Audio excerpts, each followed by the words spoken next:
ओम श्री सद्गुरु चरणारविंदाभ्यां नमः। गुरु ब्रह्मा गुरु विष्णु गुरुर्देवो महेश्वरः गुरु साक्षात् परं ब्रह्म तस्मै श्री गुरुवे नमः। सदाशिवसमारंभां शंकराचार्य मध्यमाम् अस्मदाचार्य पर्यन्तां वन्दे गुरु परम्पराम्। श्रुतिस्मृतिपुराणानाम् आलयं करुणालयं नमामि भगवत्पादशङ्करं लोकशङ्करम्। सर्वोपनिषदो गावो दोग्धा गोपालनन्दनः पार्थो वत्स सुधीर्भोक्ता दुग्धं गीतामृतं महत्। वसुदेवसुतं देवं कंसचाणूरमर्दनं देवकी परमानन्दं कृष्णं वन्दे ജഗദ്ഗുരും. എല്ലാ ആചാര്യമണ്ഡലിക്കും ഈ സത്സംഗത്തിൽ പങ്കെടുക്കുന്ന എല്ലാ സുമനസുകൾക്കും ആദ്യം എൻ്റെ നമസ്കാരം. തൈത്തിരീയോപനിഷത്ത് ശങ്കര ഭാഷ്യത്തിന്റെ മാർഗദർശനത്തിലൂടുകൂടി നാം ഇപ്പോൾ അനുസന്ധാനം ചെയ്തു വരികയാണ്. അതിലെ ഈ ആനന്ദവല്ലി എന്ന് പറയുന്ന ഈ രണ്ടാമത്തെ അധ്യായത്തിൽ 7ാമത്തെ അനുവാകം ആരംഭിക്കുകയാണ്. ഇതിലാണ് ആ രസം, ആനന്ദം എന്ന് പറയുന്ന ആ വാക്ക് ഇവിടെ കാണുന്നതും. രസോ വൈ സഹ രസം ഹേവ അയം ലബ്ധ്വാ ആനന്ദീഭവതി. ആ ബ്രഹ്മാനന്ദം എന്ന ആനന്ദം അനുഭവിക്കുന്ന, പരമമായ ഉത്കൃഷ്ടമായ ആനന്ദം അനുഭവിക്കുന്ന ആ സാധകന്റെ അവസ്ഥയെക്കുറിച്ച് പറയുന്നത്. അതിനു മുമ്പ് പറയാണ്, അസദ്വാ ഇദമഗ്ര ആസീത് തതോ വൈ സദജായതാം തദാത്മാനം സ്വയമകുരുതാം തസ്മാത് സുകൃതം ഉച്യത്തെ ഇതി. യദ്വൈ തത് സുകൃതം. ഈ ഭാഗം നമുക്ക് നോക്കാം. ആദ്യത്തെ ഭാഗം അതിന് ഒരു പീഠികയായിട്ട് വരുന്നത്. അസദ്വാ ഇദം അഗ്ര ആസീത്. ആദ്യം ഈ ഉൽപ്പത്തിക്ക് മുമ്പ് ബ്രഹ്മം ഉണ്ടായിരുന്നോ എന്ന് പറഞ്ഞാൽ ഉണ്ടായിരുന്നു. എങ്ങനെ? അസത്. അസത് എന്ന് പറഞ്ഞാൽ ഇല്ലാത്ത എന്നുള്ള അർത്ഥത്തിലല്ല. പിന്നെയോ സാധാരണ നമ്മൾ മനസ്സിലാക്കുന്നത്, നമ്മുടെ ഭാഷയുടെ പരിമിതമായ അറിവിലൂടെ നാം മനസ്സിലാക്കുന്നത്, അസത് എന്ന് പറഞ്ഞാൽ ഇല്ലാത്തതും സത്ത് എന്ന് പറഞ്ഞാൽ ഉള്ളതും എന്ന്. ഇവിടെ ഉപനിഷത്ത് പറയുകയാണ്, അസദ്വാ ഇദം അഗ്ര ആസീത്. അഗ്രേ, മുമ്പ്. മുമ്പ് എന്ന് പറഞ്ഞാൽ ഉൽപ്പത്തി, ഈ ഉത്പത്തിക്ക് മുമ്പ്. അസദ്വൈ ആസീത്. അസത് ആസീത്. കണ്ടോ? അസത്, ഇല്ലാത്തത് ഉണ്ടായിരുന്നു. അതെങ്ങനെ പൊരുന്നു? ഇതെങ്ങനെയാണ്? ഇതിലെ ഒരു പൊരുത്തക്കേടുണ്ടല്ലോ. ഇല്ലാത്തത് എങ്ങനെയാണ് ഉണ്ടാവുന്നത്, ഉണ്ടായിരുന്നു എന്ന് പറയപ്പെടുന്നത് എന്ന് ചോദിച്ചാൽ, ഈ അസത് എന്നതിന് നമുക്ക് നാം ഒരു പുതു അർത്ഥം നൽകുകയാണ്. പുതിയ അർത്ഥം എന്നല്ല, ഇതാണ് അംഗീകരിക്കപ്പെട്ട അർത്ഥം.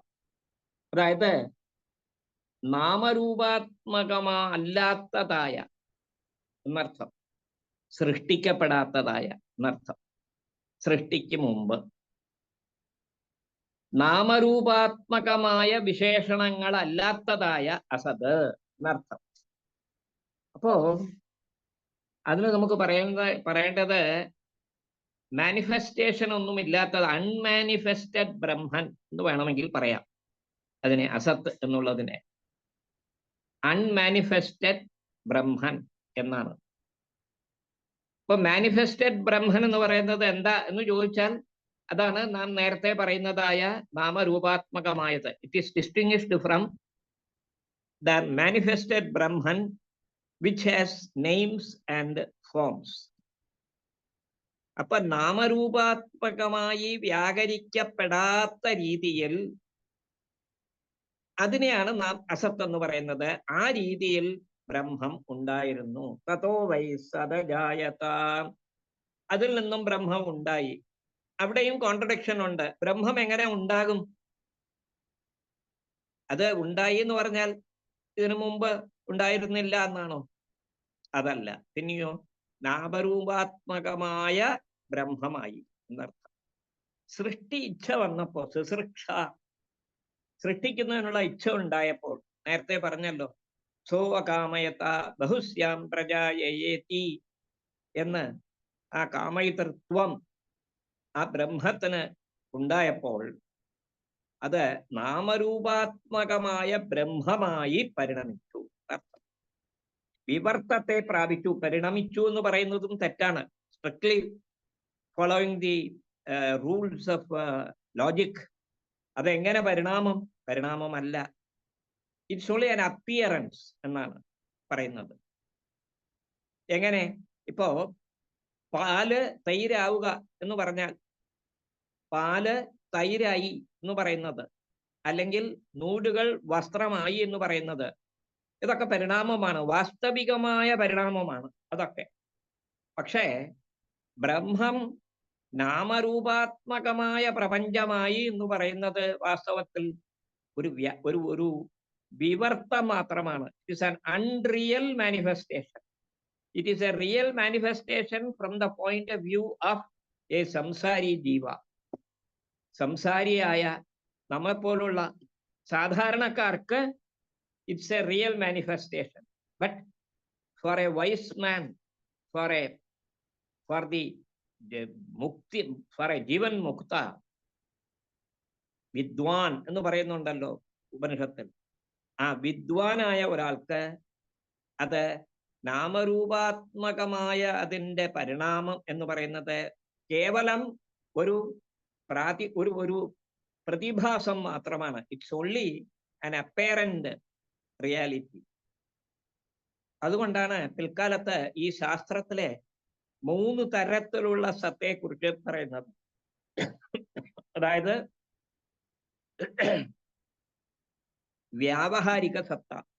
ഇപ്പോൾ നാം ഈ വ്യാവഹാരിക സത്തയിലെ പദാർത്ഥങ്ങളെല്ലാം നാം മനസ്സിലാക്കുന്നു, അനുഭവിക്കുന്നു. അവയെല്ലാം ഉള്ളതാണെന്ന് നമുക്ക് അനുഭവം. ഘടം, പടം, വസ്ത്രം എല്ലാം തന്നെ. നാം രാവിലെ എണീക്കുന്നു, പല്ല് തേക്കുന്നു, കുളിക്കുന്നു, നമ്മുടെ നിത്യ കർമ്മങ്ങളിലേക്ക് ഏർപ്പെടുന്നു. ഇവയെല്ലാം തന്നെ, ഭക്ഷണം കഴിക്കുന്നു, വെള്ളം കുടിക്കുന്നു, ഇതെല്ലാം തന്നെ വാസ്തവത്തിൽ ഉള്ളതാണെന്ന് നമുക്ക് അനുഭവപ്പെടുന്നു. നമ്മുടെ സുഹൃത്തുക്കൾ വരുന്നു, ചർച്ച ചെയ്യുന്നു, ഉപനിഷത്ത് ക്ലാസ്സിനെ കുറിച്ച് ചർച്ച ചെയ്യുന്നു. ഇവയെല്ലാം തന്നെ വ്യാവഹാരിക സത്ത എന്നാണ്, ആ ഗ്രൂപ്പിൽ പെടുന്നതാണ്, വ്യവഹാരക്ഷമമായിട്ടുള്ളതാണ്. പക്ഷേ വേറൊരു സത്ത എന്നും നമുക്ക് അനുഭവപ്പെടുന്നുണ്ട്. എന്താ? സ്വപ്നം. സ്വപ്നത്തിൽ പ്രാതിഭാസിക സത്തയാണ്. സ്വപ്നത്തിൽ പല തരത്തിലുള്ള അനുഭവമുണ്ട്. നമ്മൾ ഓടുന്നു, ചാടുന്നു, ഉറക്കത്തിൽ, നല്ല ഉറക്കത്തിൽ, ഗാഠനിദ്രയിൽ നമുക്ക് സ്വപ്നാനുഭവം ഉണ്ടാകുന്നു. ആ സ്വപ്നാനുഭവങ്ങളിൽ നാം പലതും ചെയ്യുന്നു. ഓടുന്നു, ചാടുന്നു, 10 പേരെ ഒറ്റയ്ക്ക് തന്നെ മലർത്തി അടിക്കുന്നു, വലിയ ഹീറോയിസം ഒക്കെ നാം കാണിക്കുന്നു. പക്ഷേ ആ ഉറക്കം കഴിഞ്ഞാലുടൻ, സ്വപ്നം അവസാനിക്കുമ്പോൾ, ഉണരുമ്പോൾ ആ യാഥാർത്ഥ്യം എവിടെ പോയി? സ്വപ്നത്തിൽ നാം കണ്ടതായ വസ്തുക്കളെല്ലാം എവിടെ പോയി? ഇല്ലാതായി. മനസ്സാണ് അതെല്ലാം സൃഷ്ടിക്കുന്നത്. അപ്പോ അതിനെ പ്രാതിഭാസിക സത്ത എന്ന് പറയും. ആ സ്വപ്ന അവബോധം, സ്വപ്ന അനുഭവമുള്ള കാലത്തോളം അത് യാഥാർത്ഥ്യമാണ്. ശ്രദ്ധിക്കുക, മനസ്സിലാക്കുക, നാം ഓർത്തിരിക്കേണ്ടതാണിത്. ഇതിനെ പ്രാതിഭാസിക സത്ത എന്ന് പറയും.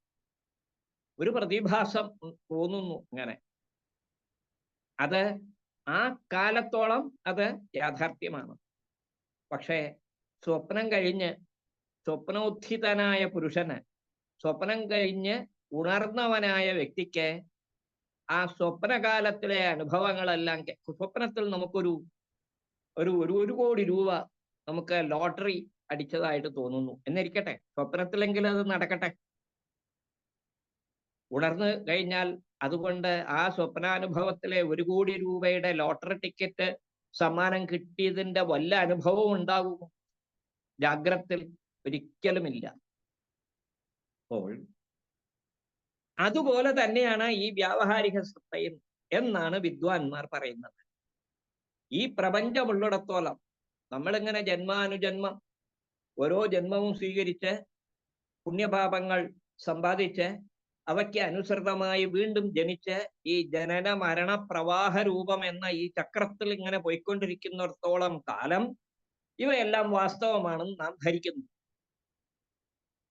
ഗുരുവിന്റെ ഗുരുവാക്യം ഉപദേശം ലഭിച്ച് ആ ഗുരുവിന്റെ അനുഗ്രഹം കൊണ്ട് വേദാന്ത ശ്രവണത്തിലേക്ക് നമുക്ക് ശ്രദ്ധ തിരിക്കുമ്പോൾ ആ വേദാന്ത ശ്രവണത്തിലൂടെ ഗുരുവിന്റെ ഉപദേശങ്ങളിലൂടെ ഇവയെല്ലാം മിഥ്യയാണ് എന്ന് മനസ്സിലാക്കിക്കൊണ്ട് യഥാർത്ഥ ജ്ഞാനം ഉണ്ടാകുമ്പോൾ, ആത്മജ്ഞാനം ഉണ്ടാകുമ്പോൾ, ഈ ഇതുവരെ നമുക്ക് അനുഭവം വാസ്തവമാണെന്ന് ധരിച്ചിരുന്നതായ ഇവയെല്ലാം തന്നെ ഒരു സ്വപ്നം പോലെ, ഒരു മിന്നൽ പോലെ ഇല്ലാതാകുന്നു. ഈ വ്യാവഹാരിക സത്തയും ഇല്ലാതാകുന്നു.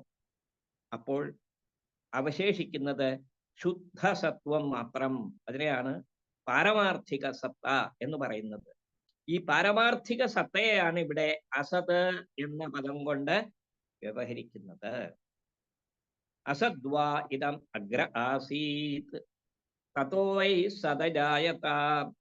ആ നാമരൂപാത്മകമായ പ്രപഞ്ചം, നാമരൂപാത്മകമായ അഭിവ്യക്തിക്ക് മുമ്പ് ഉണ്ടായിരുന്ന ശുദ്ധമായ സത്ത, അതിനെ ഉപനിഷത്ത് അസത് എന്ന് പറയുന്നു.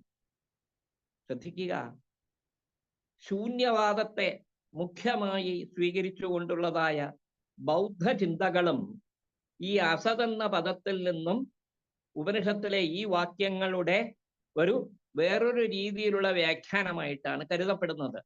അസത് എന്നതിനെ ഇല്ലായ്മ എന്ന്, അശൂന്യം എന്ന് പിൽക്കാലത്ത് ബൗദ്ധചിന്തകൾ വികസിപ്പിച്ചെടുത്തതായ ആ വാദങ്ങളെല്ലാം തന്നെ ഈ അസദ്വാദത്തിൽ നിന്നും ഉണ്ടായതാണ് എന്നൊരു പക്ഷം ഉണ്ട്. കാരണം ചരിത്രം പരിശോധിക്കുമ്പോൾ ഏറ്റവും കൂടുതൽ ഈ ആത്മാവിനെ നിഷേധിച്ചിട്ടുള്ളത് ബൗദ്ധ ചിന്തകന്മാരാണ്. ജൈനന്മാർ ആത്മാവിനെ അംഗീകരിക്കുന്നു. ബൗദ്ധ ജൈന ചിന്തകൾ സമാനമായെന്ന് പറയുന്ന ആ ഒരു സന്ദർഭത്തിലും അവ തമ്മിലുള്ള അസമാനതകൾ നാം മനസ്സിലാക്കേണ്ടതാണ്. എന്താ എന്ന് ചോദിച്ചാൽ, ബൗദ്ധ ജൈന ചിന്തകന്മാർ വേദങ്ങളുടെ പ്രാമാണ്യത്തെ നിഷേധിച്ചിരുന്നു. അക്കാര്യത്തിൽ അവർക്ക് സമാന ചിന്തയുണ്ട്. They are unanimous in that, in questioning the validity of the Vedas. എന്നാൽ ആത്മാവിന്റെ അസ്തിത്വത്തെക്കുറിച്ച് ചർച്ച ചെയ്യുമ്പോൾ ജൈന ചിന്തകന്മാർ ആത്മാവിനെ അംഗീകരിച്ചു. ആത്മാവ് ഏത് രീതിയിലായിരിക്കാം എന്നുള്ള പലതരം ചർച്ചകൾക്ക് ശേഷം അവർ കണ്ടെത്തിയത്, ഏത് ശരീരമാണോ ആത്മാവ് സ്വീകരിക്കുന്നത് ആ പരിമാണമാണ് ആത്മാവിനുള്ളത് എന്ന്. നമ്മുടെ വൈദിക ചിന്തയനുസരിച്ച്, ഉപനിഷത്തിലെ തത്വങ്ങൾ അനുസരിച്ച് ആത്മാവിന് പരിമാണം ഇല്ല. ആത്മാവ് എങ്ങനെയുള്ളതാണ്? അപരിമിതമാണ്, പരിച്ഛിന്നരഹിതമാണ്, അപരിച്ഛിന്നമാണ്, അനന്തമാണ്, ഭൂമാവാണ്. ഈ പദങ്ങളൊക്കെ കൊണ്ടാണ് ആത്മാവിന്റെ ഈ അപരിച്ഛിന്നതയെ മനസ്സിലാക്കി തരുന്നത്. എങ്ങനെ? സത്യം ജ്ഞാനം അനന്തം ബ്രഹ്മ. അനന്തം എന്ന് പറഞ്ഞാൽ ആദിമധ്യാന്തരഹിതം എന്നർത്ഥം. ആദിയുമില്ല, മധ്യവുമില്ല, അന്തവുമില്ല. അതിനെ പല വാക്കുകൾ കൊണ്ട് ഉപനിഷത്ത് വിശേഷിപ്പിക്കുന്നു. എന്തൊക്കെയാ? ഭൂമ എന്നൊരു പദം പറയുന്നു, ആനന്ദം എന്നൊരു പദം പറയുന്നു, അനന്തം എന്നൊരു പദം പറയുന്നു, അപരിച്ഛിന്നം എന്ന് പറയുന്നു. പക്ഷേ ജൈന ചിന്തകന്മാർ ഈ ആത്മാവ് ശരീരം എത്രയുണ്ടോ അത്രയും ആത്മാവുണ്ടെന്നാണ് അംഗീകരിക്കുന്നത്. ഉദാഹരണത്തിന്, ഉറുമ്പിന്റെ ശരീരം എത്രയുണ്ടോ അത്രയും ഉറുമ്പിന്റെ ആത്മാവുണ്ട്. ആനയുടെ ശരീരം എത്രയുണ്ടോ അത്രയും ആനയുടെ ആത്മാവുണ്ട് എന്ന് ആത്മസ്വരൂപത്തിൽ താരതമ്യം അവർ അംഗീകരിക്കുന്നു. അതൊരു രസകരമായ ഒരു ചർച്ചയാണത്. ഈ പണ്ട് കുഞ്ഞുണ്ണി മാഷ് എന്ന ആ കവിയുടെ ഒരു കവിത ഇപ്പോൾ ഓർമ്മ വരുന്നു, ഒരു കവിതാശകലം. ഉറുമ്പിൻ തല ആനയ്ക്കും ആനത്തല ഉറുമ്പിനും, ഇവ മാറ്റി വെക്കാമെങ്കിൽ മലയാളം മനോഹരം എന്നും പറഞ്ഞ് ഒരു തമാശ ശ്ലോകം ഇപ്പോൾ യാദൃച്ഛികമായിട്ട് ഇപ്പോൾ ഓർമ്മ വന്നത് പറയുകയാണ്. ഉറുമ്പിന്റെ ആത്മാവ് ഉറുമ്പിന്റെ ശരീരം, ആനയുടെ ആത്മാവ് ആനയുടെ ശരീരം, മനുഷ്യന്റെ ആത്മാവ് മനുഷ്യ ശരീരം. അതിനവർ പറയുന്നത് നിർണയിക്കാൻ കഴിയാത്ത രീതിയിലുള്ള സപ്തഭംഗി ന്യായമാണ്. അതാണ് ജൈന ചിന്ത, അങ്ങനെയാണ്. എന്നാൽ ബൗദ്ധചിന്തയാകട്ടെ അവസാനം എത്തിച്ചേരുന്നത് ശൂന്യവാദത്തിലേക്കാണ്. നിഹിലിസം എന്ന് ഇംഗ്ലീഷിൽ പറയാറുണ്ട് സാധാരണ. നിഹിലിസം എന്ന് പറയുന്നു. അതിലെ ചെറിയ ചെറിയ ഭേദം, ഈഷത് ഭേദമുള്ളതായ ചില ബൗദ്ധചിന്തകന്മാരും ഉണ്ടായിരുന്നു. ഏതായാലും ഇങ്ങനെ വളരെ വെൽ ഡെവലപ്ഡ് ആയിട്ടുള്ള ഈ ബൗദ്ധ ചിന്തകളെയാണ് ആചാര്യസ്വാമികൾ പ്രധാന പ്രതിപക്ഷമായി കാണുന്നത്. രണ്ടുപേരാണ്. ഒന്ന്, വേദങ്ങളെ അംഗീകരിക്കുന്ന സാഖ്യന്മാരെയും വേദങ്ങളുടെ പ്രാമാണ്യം അംഗീകരിക്കാത്ത ബൗദ്ധന്മാരെയുമാണ്. ഇവർ രണ്ടുപേരെയുമാണ് ആചാര്യസ്വാമികൾ പ്രധാന പ്രതിപക്ഷമായി കാണുന്നത്. ബ്രഹ്മസൂത്രം പരിശോധിച്ചു നോക്കിയാൽ നമുക്ക് വളരെ വ്യക്തമായി ബൗദ്ധചിന്ത 4 തരത്തിലുണ്ടായിരുന്നു. അതിൽ തന്നെ സർവ അസ്തിത്വവാദികൾ. വസ്തുക്കളുണ്ട്, ബാഹ്യ വസ്തുക്കളുണ്ട്, അവയെല്ലാം പ്രത്യക്ഷമാണ്, അവയെല്ലാം ക്ഷണികമാണെന്ന് പറയുന്ന സൗത്രാന്തികന്മാർ. അതേസമയം ബാഹ്യവസ്തുക്കളുണ്ട്, അവയെ നമുക്ക് പ്രത്യക്ഷമായി കാണാൻ കഴിയുന്നതല്ല, അനുമാനം കൊണ്ട് മാത്രമാണ് അവ മനസ്സിലാക്കപ്പെടുന്നത് എന്ന് പറയുന്ന വൈഭാഷികന്മാർ. ഈ പറയുന്ന യാതൊന്നും തന്നെ ഇല്ല, ഇല്ലായ്മയിൽ നിന്നും തോന്നുന്ന ഒരു ക്ഷണികമായ പ്രതിഭാസം മാത്രമാണ് ഇത്, അതുപോലെ ആത്മാവും ഇല്ലാത്തതാണ്, സ്ഥായിയായ സ്ഥിരമായ അചഞ്ചലനായ ആത്മാവ് ഇല്ല എന്ന് വാദിക്കുന്നതായ ശൂന്യവാദികളായ ബൗദ്ധന്മാർ. അവരെ പറയുന്നത് വൈഭാഷികന്മാർ, മാധ്യമികന്മാർ എന്നാണ്. പിന്നെ യോഗാചാരം. യോഗാചാരം എന്ന് പറയുന്നത് വിജ്ഞാനവാദം എന്ന് പറയും. നമ്മുടെ കുറച്ച് വേദാന്തത്തിന്റെ സ്വാധീനം കൊണ്ട് ഒരു വിജ്ഞാനവാദം കൂടി അംഗീകരിച്ചുകൊണ്ട് വിജ്ഞാന രൂപമാണ് ആത്മാവെന്ന് വാദിക്കുന്നവരായ യോഗാചാരന്മാർ എന്ന് പറയും. ഇങ്ങനെ ബൗദ്ധന്മാർ, ഈ 4 തരത്തിലുള്ള ബൗദ്ധന്മാരുടെ പ്രബലമായ വാദങ്ങളെയെല്ലാം തന്നെ ആചാര്യസ്വാമികൾ ബ്രഹ്മസൂത്ര ഭാഷ്യത്തിൽ, പ്രത്യേക 2ാമത്തെ അധ്യായത്തിൽ വളരെ വിശദമായി നിശിതമായി അവയെല്ലാം വിമർശിച്ച ശേഷം അവയെല്ലാം ത്യാജ്യമാണ്, ഉപേക്ഷിക്കപ്പെടേണ്ടതാണ്, നിത്യവും വിഭുവും സർവവ്യാപിയുമായ ഒരു ആത്മാവിനെ നമുക്ക് അംഗീകരിക്കേണ്ടതിൻ്റെ ആവശ്യം എന്താണെന്ന് യുക്തിയോടുകൂടി, ശ്രുതിയിൽ നിന്നും യുക്തിയിൽ നിന്നും അനുഭവത്തിൽ നിന്നും ആചാര്യസ്വാമികൾ എടുത്തു കാണിക്കുന്നു. നമ്മുടെ ചർച്ച അതിലേക്കല്ല, എങ്കിലും ഞാൻ ഇവിടെ ഒരു സൂചന നൽകി എന്ന് മാത്രമാണ്. അസദ്വായുധമഗ്ര ആസീത്. അപ്പോ നാമരൂപ അഭിവ്യക്തമാകാത്ത, നാമമെന്നും രൂപമെന്നും ക്രിയയെന്നും അഭിവ്യക്തി ഇല്ലാത്തതായ ഒരു വസ്തു, അതാണ് അസത്. ആ അസത് സത്താകുന്നു, നാമരൂപമായി മാറും. തതോ വൈ സതജായത. അതിൽ നിന്നും പ്രത്യേകം നാമരൂപ വിശേഷങ്ങളോട് കൂടിയ ജഗത്ത് അജായത, ഉണ്ടായി എന്ന് പറയുന്നു. ഉണ്ടായി എന്ന് പറയുമ്പോൾ തന്നെ അത് വാസ്തവത്തിൽ ശ്രുതിക്ക് വിരോധമാണത്. ബ്രഹ്മത്തിന് ഉത്പത്തിയില്ല. പക്ഷെ ഉണ്ടായി എന്ന് പറയുമ്പോൾ തന്നെ അത് നാമരൂപാത്മകമാണ്, നാമരൂപങ്ങളാണ് ഉണ്ടാകുന്നത് പിന്നീട്. എന്നിട്ട് പറയാണ് തദാത്മാനം സ്വയം അകുരുത്ത. ആ അസത്ത് എന്ന് പറയുന്ന വസ്തു സ്വയം തന്നെ ആത്മാനം അകുരുത്ത, നാമരൂപാത്മകമാക്കി മാറ്റി എന്നാണ്. എന്റെ ഇച്ഛ കൊണ്ട് ബഹുസ്യാം പ്രജായേതി. അങ്ങനെ നാമരൂപാത്മകമായ വസ്തുവായി സ്വയം അത് മാറി. തസ്മാത് സത് സുകൃതമുച്യത ഇതി. സുകൃതം എന്നാണ്, സ്വയം കൃതം എന്നർത്ഥം. അത് തന്നെത്താനെ അങ്ങനെ മാറ്റിയത് കൊണ്ടാണ് അതിനെ സുകൃതം എന്ന് പറയുന്നത്. ലോകത്തിൽ സുകൃതം എന്നുള്ള പദത്തിന് എന്താ അർത്ഥം? പുണ്യം എന്നാണ് അർത്ഥം. വാസ്തവത്തിൽ പുണ്യമെന്നും നമുക്ക് പറയാം. കാരണം ഇങ്ങനെ ഒരു ഒരു ഒരു നാമരൂപാഭിവ്യക്തമായി മാറി തന്നതായ, സ്വയം മാറ്റി തന്നതായ ആ വസ്തു, അതിനെ മനസ്സിലാക്കാനായി ഇത്തരത്തിലുള്ള ശാസ്ത്രങ്ങളെല്ലാം നിർമ്മിച്ചു തന്നതും എല്ലാം വാസ്തവത്തിൽ ശാസ്ത്രങ്ങൾക്ക് വാലിഡിറ്റി എതുവരെ ഉണ്ട്, പ്രാമാണ്യം എതുവരെ ഉണ്ട്? ഇപ്പൊ ലക്ഷ്യത്തിൽ എത്തിച്ചേരുന്നത് വരെയാണ്. ഇപ്പൊ നമ്മുടെ കാലടി കവലയിൽ എത്തിക്കഴിഞ്ഞാൽ അവിടെ ബോർഡുണ്ട്, നേരെ പോയാൽ പെരുമ്പാവൂർ, ഇടതുവശം തിരിഞ്ഞാൽ മലയാറ്റൂർ, വലതുവശം തിരിഞ്ഞാൽ കാഞ്ഞൂർ, ശ്രീമൂല നഗരം തുടങ്ങിയ പ്രദേശങ്ങൾ. ഇങ്ങനെയുള്ള ഈ സൈൻ ബോർഡ് പോലെയാണ് ശാസ്ത്രങ്ങളെല്ലാം. ശാസ്ത്രങ്ങളെല്ലാം അവയ്ക്കൊക്കെ പ്രാമാണ്യമുള്ളത് ആത്മജ്ഞാനം ലഭിക്കുന്നത് വരെ മാത്രമാണ്. ആത്മജ്ഞാനം ലഭിച്ചു കഴിഞ്ഞാലോ ഈ സൈൻ ബോർഡിന്റെ ആവശ്യം വരുന്നതല്ല. അപ്പൊ ഇത്തരത്തിലുള്ള ശാസ്ത്രങ്ങളെല്ലാം ഉണ്ടാകുന്നത് തന്നെ ഈ നാമരൂപാഭിവ്യക്തമായ പ്രപഞ്ചത്തിലാണ് എന്നും കൂടി നാം മനസ്സിലാക്കണം.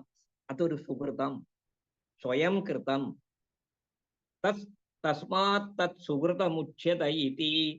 യദ്വൈ തത് സുകൃതം. എന്തിനാണ് അതിനെ സുകൃതം എന്ന് സ്വയം അത് വിശേഷിപ്പിക്കുന്നത് എന്ന് ചോദിച്ചാൽ, രസോ വൈ സഹ. അത് രസം, ആനന്ദം അനുഭവിക്കുന്നു. രസോ വൈ സഹ, അതാണ് രസം, അതാണ് ആനന്ദം എന്ന് പ്രസിദ്ധമാകുന്നത്. അയം രസം ഹേവ അയം ലബ്ധ്വാ ആനന്ദീ ഭവതി. ഇതാണ് ഈ ഉപനിഷത്തിന്റെ സെൻട്രൽ പോയിന്റ്.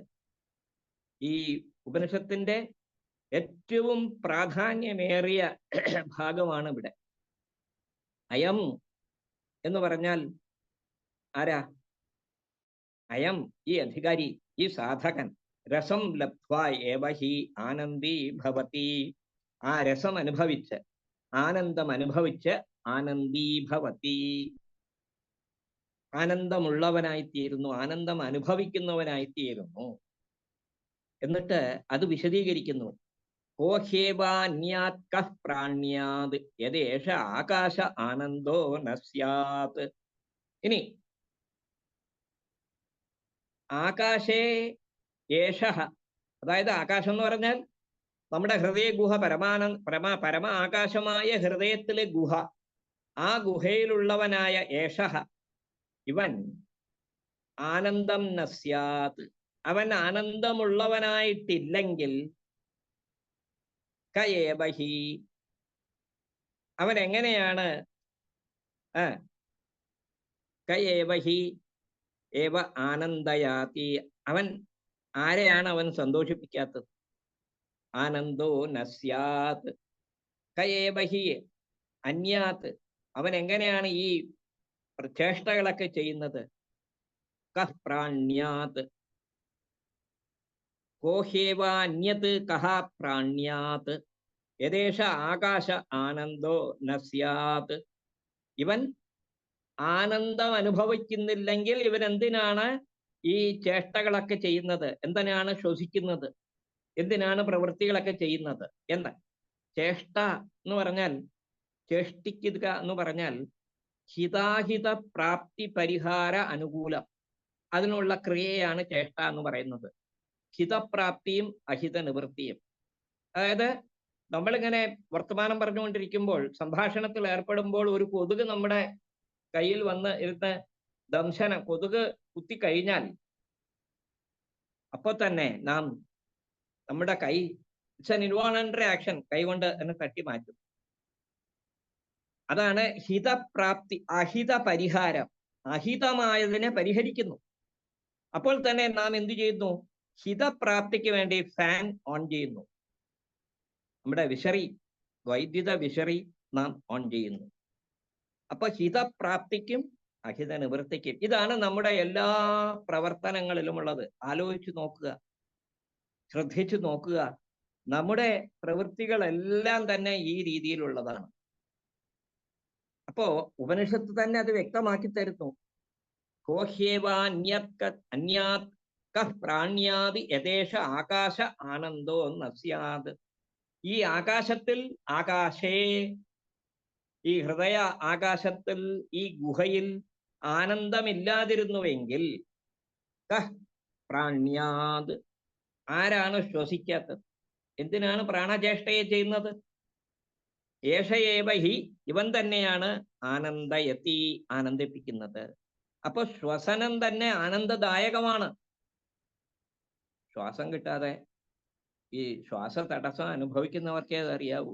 ഈ ശ്വാസതടസ്സം ഒരു രോഗം അറിയാമല്ലോ. അത് അവർക്ക് ആ സുഖകരമായ ശ്വാസോച്ഛ്വാസം ലഭിക്കുമ്പോൾ ഉണ്ടാകുന്ന ആനന്ദം, അത് ബ്രഹ്മാനന്ദത്തിന്റെ ഒരു അംശം മാത്രമാണ് വാസ്തവത്തിൽ. രസം ഹേവായം ലബ്ധ്വാ ആനന്ദീ ഭവതി കോഹ്യേവ അന്യാത് കഃ പ്രാണ്യാത് യഥേഷ ആകാശ ആനന്ദോ ന സ്യാത് യേഷ ഹ്യേവ ആനന്ദയാതി. അവൻ തന്നെയാണ് ആനന്ദിപ്പിക്കുന്നത്. യഥാ ഏവ ഹി യഥാഹ്യേവ ഏഷ ഏതസ്മിന് അദൃശ്യേ അനാത്മേ അനിരുക്തേ അനിലയനെ അഭയം പ്രതിഷ്ഠാം വിന്ദത്തെ അതസോ അഭയം ഗതോ ഭവതി. We are coming to the central point ആണ് ഈ ഒരു 7ാമത്തെ അനുവാദത്തിൽ ഇവിടെ വർണ്ണിക്കപ്പെടുന്നത്. ഉപനിഷത്തിന്റെ സാരം മുഴുവൻ ഇതിലാണുള്ളത്. എന്താ? ഇത്തരത്തിലുള്ള ആത്മാവിനെ അറിഞ്ഞു കഴിഞ്ഞാൽ എങ്ങനെയാണ് അയാൾക്ക് ഭയം ഉണ്ടാകുന്നത്? ലോകത്തിൽ നമ്മുടെ സാധാരണ ജീവിത മുതൽ നമ്മുടെ ആധ്യാത്മിക ജീവിതത്തിലും എല്ലാം തന്നെ നമ്മെ പിന്തുടരുന്ന ഒരേ ഒരു വികാരം ഭയമാണ്. ഈ ഭയത്തെക്കുറിച്ച് പല ശാസ്ത്രജ്ഞന്മാരും പല രീതിയിൽ ചർച്ച ചെയ്തിട്ടുണ്ട്. ഭയം എന്ന് പറയുന്നത് പ്രപഞ്ചത്തിലെ സർവ്വസാധാരണ ആയിട്ടുള്ള എല്ലാ പ്രാണികൾക്കും തുല്യമായിട്ടുള്ള ഒന്നാണ് ഭയം. ആഹാര നിദ്ര ഭയമൈഥുനം ച സമാനമേതത് പശുഭിർനരാണാം എന്ന് ഭർതൃഹരി പറയുകയാണ്. ഇപ്പോ നിർഭയനായി കഴിയണമെങ്കിൽ ആത്മജ്ഞാനം ഉണ്ടാകണം. ആത്മജ്ഞാനിക്ക് ഭയം ഉണ്ടാകുന്നത് ആരിൽ നിന്നുമാണ്? ഭയം ഉണ്ടാകുന്നത് അയാൾ എപ്പോഴും ആ ആത്മരസത്തെ, ആത്മ ആനന്ദത്തെ, ബ്രഹ്മ ആനന്ദത്തെ അനുഭവിച്ചു കൊണ്ടിരിക്കുന്നതിനാൽ അയാൾക്ക്, ആ സാധകന് ആരിൽ നിന്നും ഭയം ഉണ്ടാകുന്നതല്ല എന്നർത്ഥം. യേശഹേവ ആനന്ദയാതി യഥാഹ്യേവേഷ ഏതസ്മിന്. എങ്ങനെയുള്ള ആത്മാവ് എന്ന് ചോദിച്ചാൽ അദൃശ്യേ, അങ്ങനെ കാണാൻ പറ്റുന്നതല്ല. അത് അനുഭവസിദ്ധമാണ് ആത്മാവ്. അദൃശ്യേ അനാത്മേ. അനാത്മി എന്ന് പറഞ്ഞാൽ അതിന് ആധാരമായി യാതൊന്നുമില്ല. അത് കുറച്ചുകൂടി വ്യക്തമാക്കുന്നു. അനിലയനെ, അതിന് ലയിക്കാവുന്നതായി യാതൊന്നുമില്ല. ഈ ആത്മാവ് വേറൊന്നും ലയിക്കുന്നു എന്ന് പറയുവാൻ കഴിയുന്നതല്ല. ആത്മാവിലാണ് എല്ലാം ലയിക്കുന്നത്. അങ്ങനെ ഏതസ്മിൻ അദൃശ്യേ അനാത്മേ അനിരുക്തേ. അനിരുക്തേ എന്ന് പറഞ്ഞാൽ എന്താ അർത്ഥം? നമുക്ക് നിരൂപണം ചെയ്യാൻ കഴിയാത്തത്, ഇന്നതാണ് ഇന്നതാണ് ഇന്നതാണെന്ന് നേരിട്ട് പറയാൻ കഴിയാത്തത് കൊണ്ടാണ് നാം ലക്ഷണാവൃത്തി സ്വീകരിച്ചുകൊണ്ട് ഇതെല്ലാം അല്ലാത്തതാണ് ആത്മാവെന്ന് പറയുന്നത്. സത്യം ജ്ഞാനം അനന്തം ബ്രഹ്മ എന്ന് ഉപനിഷത്ത് അതിന്റെ സ്വരൂപ ലക്ഷണം പറയുമെങ്കിലും വാസ്തവത്തിൽ അതിന്റെ അർത്ഥം എന്താണെന്ന് ചോദിച്ചാൽ മാറ്റമില്ലാത്തത് സത്യം,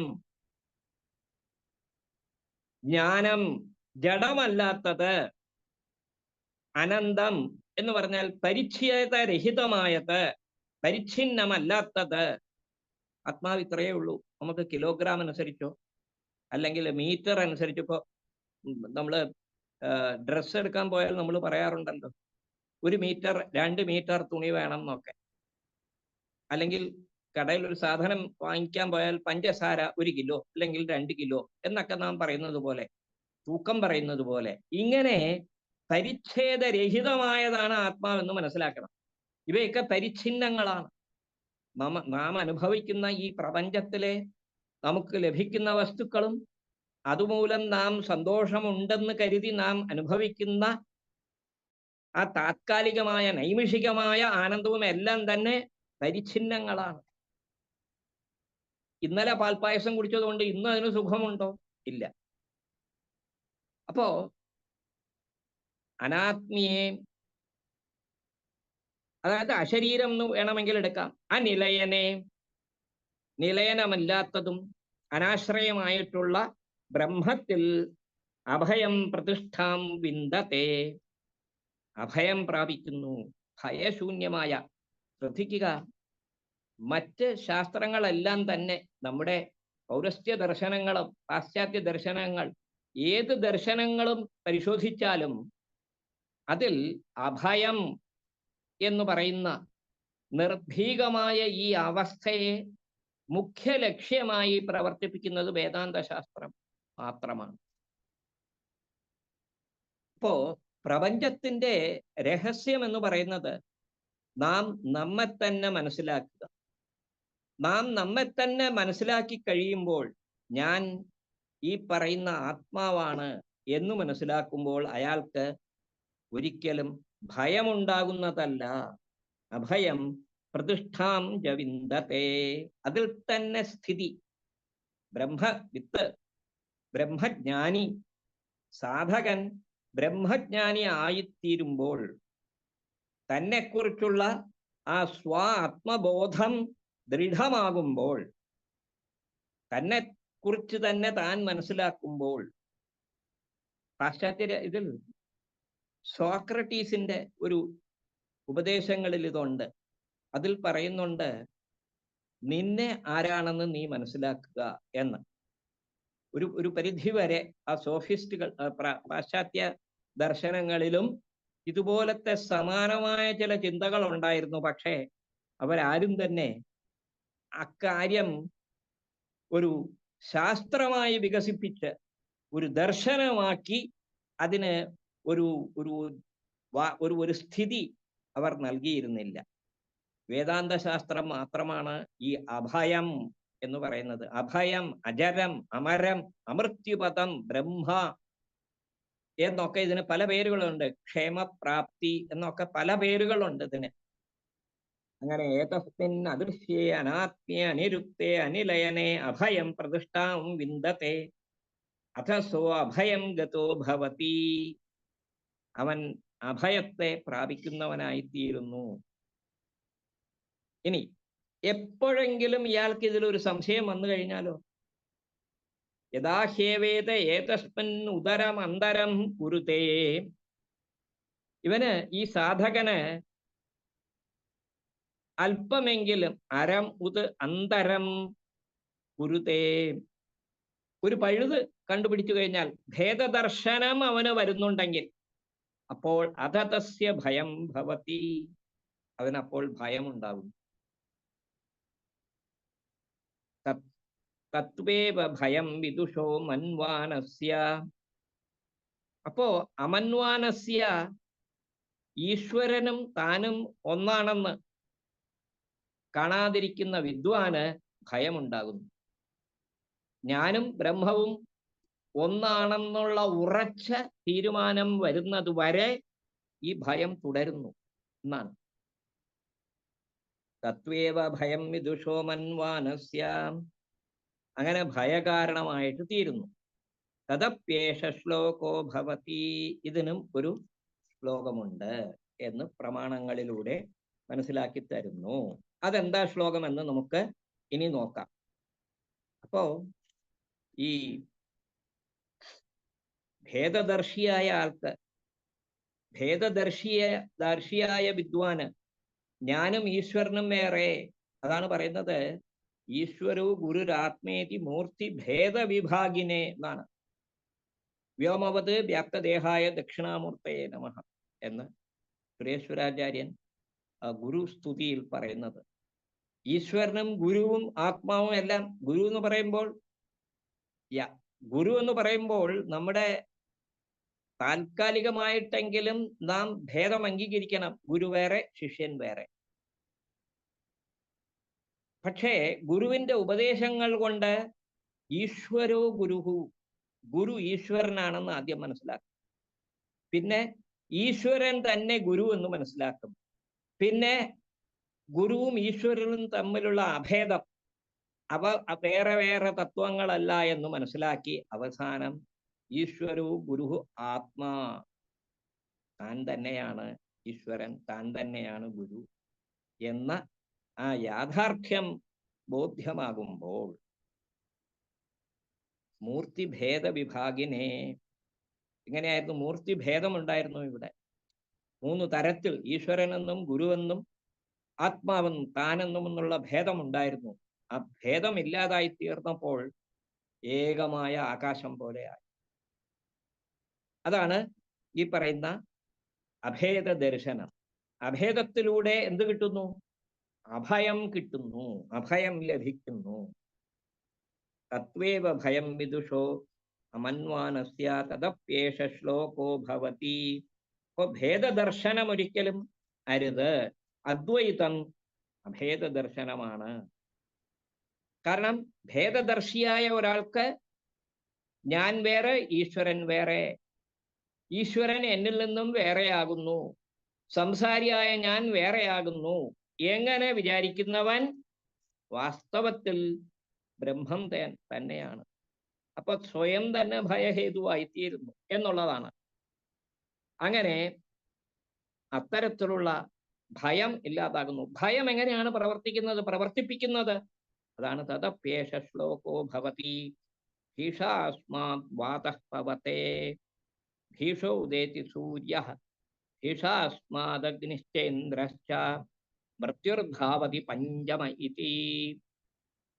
സൈഷാനന്ദസ്യ മീമാംസാ ഭവതി.